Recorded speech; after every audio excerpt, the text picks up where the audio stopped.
Loved ones honor an Iowa Holocaust survivor whose story goes back generations. David Woolnerman died Monday at the age of 96. He survived nearly a dozen concentration camps as a teenager, including Auschwitz. He only started sharing his story a couple years ago. Ophelia Jacobson spoke with his son. Words What am I going to miss most? can be hard to find. Everything. When you lose a person who means so much to you Everything.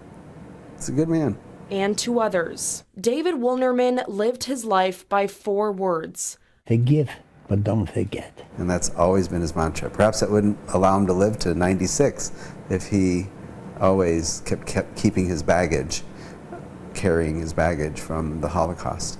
And he taught others to do the same through the stories he told of his time spent in concentration camps. My dad is somewhere in the background of these survivors. I don't know which one. But putting his story into words wasn't always easy.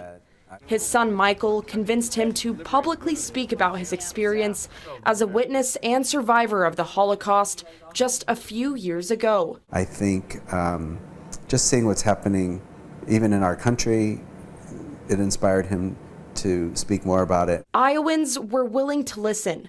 David was well known and honored by many members of the local community. You know, the Iowans really embraced him. I was always home to him. He felt good. It reminded him of his small town in Poland. Michael hopes his dad's story will continue to teach future generations about the past.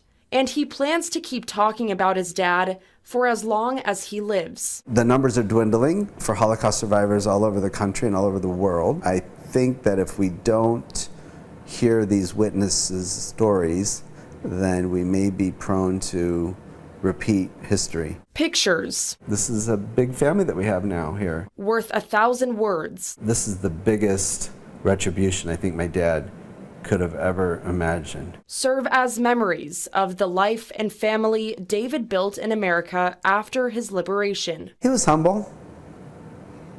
He loved Iowa.